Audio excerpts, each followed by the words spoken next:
Muy buenos días, compañeros y profesor. En el día de hoy, este grupo conformado por Valentina Conde, Ángela Polo, Michelle Vanegas y quien les habla, Diana Puello, nos encargaremos de exponer de manera crítica la temática relacionada con los presupuestos de validez de los contratos. No siendo más, veamos.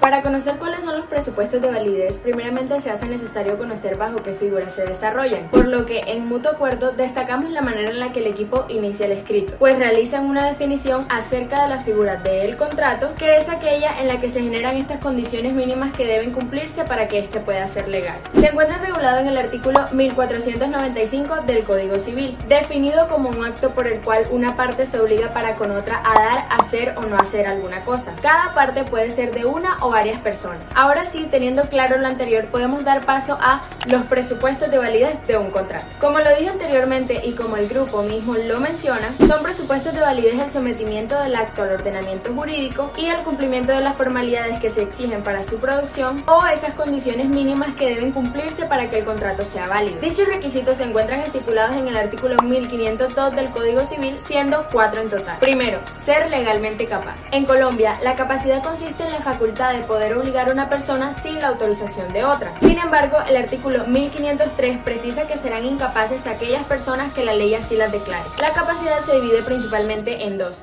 absoluta y relativa. En este punto nos permitimos corregir al grupo, pues si bien hacen una correcta definición de la capacidad, exponen de manera incorrecta la incapacidad, pues plantean que en Colombia existe la absoluta o relativa, haciendo referencia a que ambas significan lo mismo, y la accidental o especial. Además de carecer de una explicación que permite una mejor comprensión de estos términos, se evidencia una falta de normatividad o argumentos que comprueben su existencia, por lo que a continuación expondremos al pie de la letra cómo regula la incapacidad el Código Civil. Artículo 1504. Son absolutamente incapaces los impúberes. Sus actos no producen ni aún obligaciones naturales y no admiten caución. Son también incapaces los menores púberes, pero la incapacidad de estas personas no es absoluta y sus actos pueden tener valor en ciertas circunstancias y bajo ciertos aspectos determinados por las leyes. Además de estas incapacidades, hay otras dos particulares que consisten en la prohibición que la ley ha impuesto a ciertas personas para ejecutar ciertos actos. Establezcamos entonces algunas diferencias por si aún no les ha quedado claro. Los incapaces absolutos necesitan un representante para participar en sus derechos y los relativos requieren de un representante o del permiso del representante. Los actos de los incapaces absolutos adolecen de nulidad absoluta y los incapaces relativos adolecen de nulidades relativas. Por último, los actos de los absolutos no producen obligaciones y los relativos producen una obligación natural, entendidas como las que no confieren derecho para exigir su cumplimiento, pero que cumplidas se autorizan para retener lo que se ha dado o pagado en razón de ellas. Número 2. Que se consienta el acto o declaración y que dicho consentimiento no padezca de vicio. Cuando se habla de consentimiento se hace referencia a la adhesión de las partes involucradas en el contrato, que se manifiesta a través de la oferta de una y la aceptación de otra. Este puede ser manifestado de diferentes formas: signos, palabras, por escrito e incluso de forma tácita. Este punto se encuentra regulado en el artículo 1508, que establece que los vicios de que pueda adolecer el consentimiento son error, fuerza y dolo. Concordamos en las definiciones a las que ha acudido el equipo. Sin embargo, consideramos que en cuanto a fuerza y dolo se refiere, se hizo omisión de las clasificaciones que desprenden de esta, por lo que a continuación expondremos cada una. El error es la falsa noción de la realidad o la diferencia entre una idea y la realidad que ésta representa. El Código Civil señala dos tipos de errores: sobre la calidad del objeto y sobre la persona. En cuanto al error sobre la calidad del objeto, dice el artículo 1511 del Código Civil: el error de hecho vicia a sí mismo el consentimiento cuando la sustancia o calidad esencial del objeto sobre que versa el acto o contrato es diversa de lo que se cree, como si por alguna de las partes se supone que el objeto es una barra de plata y realmente es una masa de algún otro metal semejante. El error acerca de otra cualquier calidad de la cosa no vicia el consentimiento de los que contratan, sino cuando esa calidad es el principal motivo de una de ellas para contratar y este motivo ha sido conocido de la otra parte. Este es el típico caso del comprador que creyó comprar una cosa y le vendieron otra. En cuanto al error sobre la persona, dice el artículo 1512: el error acerca de la persona con quien se tiene intención de contratar no vicia el consentimiento, salvo que la consideración de esta persona sea la causa principal del contrato. Pero en este caso, la persona con quien erradamente se ha contratado tendrá derecho a ser indemnizada de los perjuicios que de buena fe haya incurrido por la nulidad del contrato. Este error es menos común, pero suele suceder cuando una persona firma un contrato convencido que lo está haciendo con determinada persona y luego resulta ser que lo está haciendo con otra y que de haberlo sabido no habría firmado el contrato. Vamos ahora con fuerza. Por fuerza se entiende toda presión física o moral que se ejerce sobre una persona para inducirla a prestar su consentimiento en un acto jurídico. Esta se divide en dos: la fuerza física, que consiste en toda coacción material sobre la persona víctima como secuestro, maltrato, tortura, etc. y la fuerza moral, que consiste en amenazas encaminadas a intimidar a la víctima y a crear en su ánimo la resolución de consentir en el acto jurídico para librarse del mal con que se le amenaza. El Código Civil, en su artículo 1513, establece que la fuerza no vicia el consentimiento, sino cuando es capaz de producir una impresión fuerte en una persona de sano juicio, tomando en cuenta su edad, sexo y condición. Por último, vamos a hablar de el dolo. El artículo 1515 del Código Civil establece que el dolo no vicia el consentimiento, sino cuando es obra de una de las partes y cuando además aparece claramente que sin él no hubiera contratado. En los demás casos, el dolo da lugar solamente a la acción de perjuicios contra la persona o las personas que lo han construido o que se han aprovechado de él. Contra las primeras por el total valor de los perjuicios y contra las segundas hasta concurrencia del provecho que han reportado del dolo. La doctrina reconoce una tercera clase de dolo en la contratación que no tiene efecto alguno y es denominado dolo indiferente o tolerado. Conforme a lo dicho anteriormente, el dolo se clasifica en tres: dolo dirimente o vicio de la voluntad. Para que el dolo conduzca a la invalidez del acto jurídico en cuya función interviene, se requieren dos condiciones: que sea la obra de una de las partes. El artículo 1515 indica que si los artificios, las maquinaciones o los engaños provienen de un tercero, el acto es válido y debe ser mantenido. Pero este requisito no debe limitarse a los casos en los que las maniobras fraudulentas provengan de una de las partes contratantes, porque basta la complicidad de estos en el dolo de un tercero para que dicho efecto se produzca. Dolo incidental, fuente de responsabilidad civil. Cuando el dolo interviene en la formación de los actos jurídicos, pero no reúne las condiciones necesarias para constituir el vicio de la voluntad, no está sancionado con la nulidad de dichos actos, sino solamente con la obligación a cargo del agente de indemnizar a la víctima por los perjuicios ocasionados. Por último, dolo indiferente o tolerado. Esta clase de dolo no la consagra el Código Civil, pero la doctrina lo ha establecido y la jurisprudencia lo acepta como prácticas de uso ordinario y corriente y que, por ser conocidas de todo el mundo, permite presumir que la víctima ha obrado a sabiendas de ella, o al menos con culpa y descuido, tan grandes que su falta neutraliza el dolo cometido por el otro contratante. Número 3. Que recaiga sobre un objeto lícito. Es un requisito para la validez de todo acuerdo que contenga un contrato, y no se considerarán como tal los que cumplan con los siguientes requisitos: un hecho imposible, que resulte en la vulneración de los derechos fundamentales, que sea contrario a las leyes vigentes, costumbre, moral o al orden público. Número 4 y último, que tenga una causa lícita, es decir, que desarrolle el motivo por el cual se da el contrato donde ambas partes adquieren obligaciones. Se denominará causa ilícita cuando dichos motivos vayan en contra de la ley, la costumbre o alteren el orden público. Según el artículo 1524, no pueden existir obligaciones sin una causa real ilícita, pero no es necesario estimularlas, ya que la pura liberalidad y beneficencia a ambas partes cuentan como causa. Bien, con respecto a la doctrina manifestada en el trabajo realizado por nuestro compañero sobre los presupuestos de validez en el contrato, es de saltar que para dar inicio al contenido de su ensayo, enfatizaron sobre la diferencia entre un contrato y una convención. Es por ello que, haciendo referencia al doctrinante Antonio Rocha Ávila, expresan que el contrato busca el nacimiento de una o varias obligaciones. En contraste con lo anterior, hicieron alusión a la Corte Suprema de Justicia, quien habló del mismo tema en 1978, expresando: la convención extingue y modifica las obligaciones, lo cual a diferencia de un contrato. En colación al abogado y jurista chileno Avelino León Hurtado, quien define la capacidad como aquella aptitud que tienen los seres humanos para interactuar en el mundo jurídico, y el cual se encuentra enmarcado en la legislación de muchos países por el comienzo de la mayoría de edad. Esto con la finalidad de dar a explicar sobre la capacidad legal en Colombia y los tres tipos de esta misma. Asimismo, haciendo referencia a los incapaces en Colombia, sustenta su postura nuevamente con ayuda del doctor Antonio Rocha Ávila, quien expresa que quienes pertenecen a esta categoría no pueden expresar su consentimiento o voluntad de manera consciente, y que por tanto es asunto de ordenamiento público que dichos actos no nazcan o generen obligaciones. El grupo consideramos que hubiese sido pertinente detallar un poco más la definición sobre los vicios de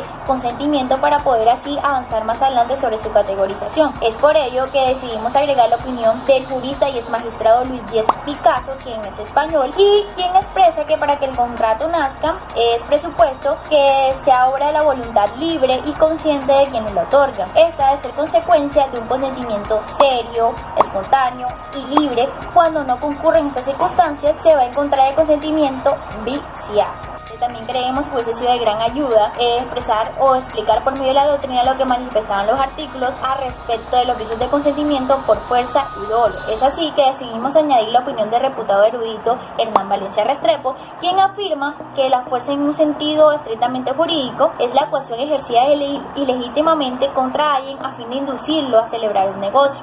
Sin embargo, aclara que se acepta que dicho apremio no suprime la voluntad o consentimiento como elemento esencial del negocio jurídico, caso en el cual generaría la inexistencia, sino que suprime la libertad de lo que en realidad se quiera. Así que el negocio jurídico existe, pero se encuentra viciado, lo que genera la nulidad de la relativa del mismo. De otro lado, a lo que respecta a los vicios de consentimiento por dolo, decidimos complementar con la opinión de la jurista Gloria Eugenia Cuervo, quien establece que el dolo, para que sea vicio del consentimiento, debe cumplir los siguientes requisitos. Primero, que sea cometido a sabiendas, es decir, una de las partes tenga conocimiento y quiera intencionalmente causar daño. Segundo, que sea reprensible. ¿Qué significa esto? Que sea contrario a la moral, al orden público y a las buenas costumbres. Ahora bien, con respecto a la explicación de causa y objeto lícito, encontramos que fue explicado de manera clara y precisa por medio de sus artículos correspondientes.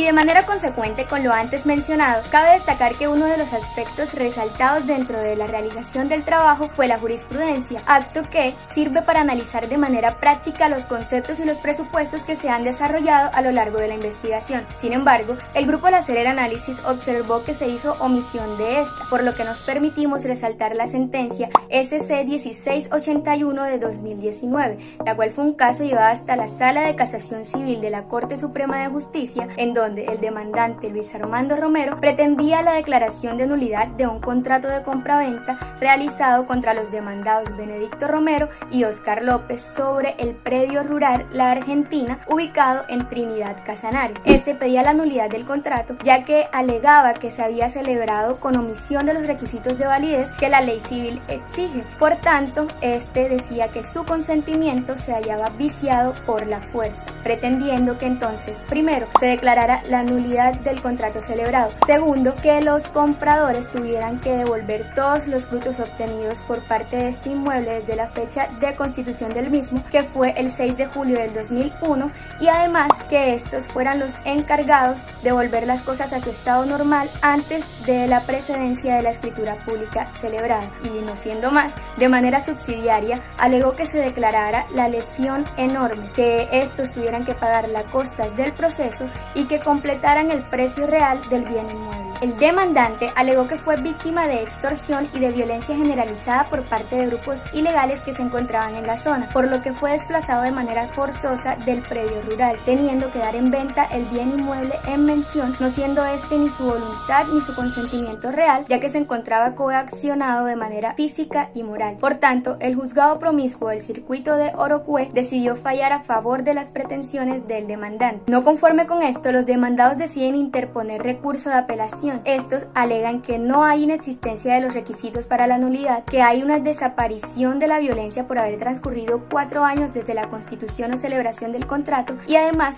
que no se constituyen los requisitos de fuerza que el demandante alega al momento de la venta del bien inmueble, por lo que el Tribunal del Distrito Judicial de Yopal decide revocar la decisión de primera instancia, y asimismo lo hace la Sala de Casación Civil de la Corte Suprema de Justicia. Por tanto, ordena que se nieguen las pretensiones principales y además que se declare como probada la excepción de caducidad de la acción de rescisión por lesión enorme, y además que se le obligue al demandante a pagar las costas del proceso. Esta decisión fue tomada gracias a las consideraciones que esbozó la Corte, en consonancia con el Código Civil, en donde en el artículo 1512 estipula cuáles son aquellos requisitos que dotan de validez un contrato y la obligación de las partes, los cuales son la capacidad, el consentimiento que no adolezca de vicios, la causa y el objeto lícitos, los los cuales se complementan con el artículo 1508, argumentando cuáles son los 3 vicios del consentimiento, siendo el error, el dolo y la fuerza, que es el vicio en cuestión, la cual dota de nulidad relativa el contrato. Es por ello que la Corte argumenta que no existe fuerza ni por parte de los compradores ni de terceros sobre la voluntad del demandante, Luis Rincón, ya que estos terceros ni los compradores buscaron una fuerza que causara un temor irreparable ni una impresión muy fuerte en el demandante, pero sí reconocieron que el departamento de Casanare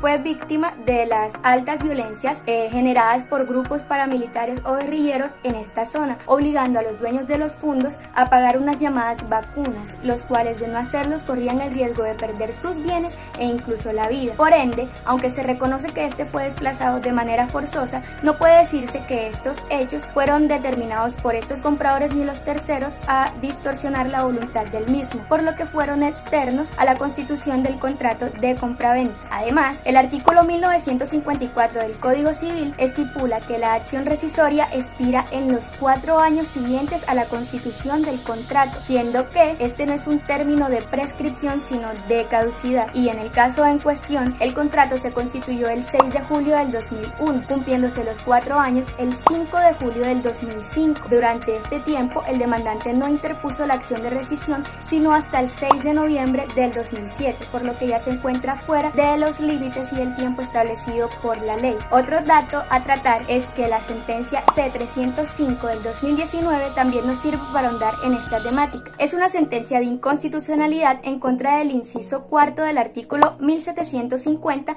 del Código Civil, el cual en estos momentos, dicho inciso, ya se encuentra derogado. Siguiendo con el derecho comparado, debemos reconocer que en el trabajo existe un evidente contraste entre Colombia y países como Francia, Italia, México y España. Es por esto que, revisando el Código Civil de los lugares mencionados y los elementos de validez existentes en las distintas normas, debemos reconocer que lo que concierne a España, es decir, el artículo 1261, que reconoce los elementos de validez como el objeto, la causa y el consentimiento, es correcto. Sin embargo, creemos que se debía ampliar un poco las definiciones, conceptos o disposiciones que exponen los siguientes artículos del Código, artículos como el 1262, 1263 y todos aquellos que siguen. Por otro lado, también es de destacar que lo que se engloba en el documento respecto al Código Civil Federal Mexicano va acorde con la normatividad existente, haciendo uso de lo establecido en el artículo 1794. Sin embargo, debemos decir que no es el artículo 1794 el que habla de las definiciones descritas en el trabajo. Son los siguientes capítulos o artículos que hablan de la capacidad, el consentimiento libre de vicios, el objeto lícito y la formalidad que establezca la ley. Es por esto que consideramos que se debían precisar capítulos como el segundo, que hablan de la capacidad en el artículo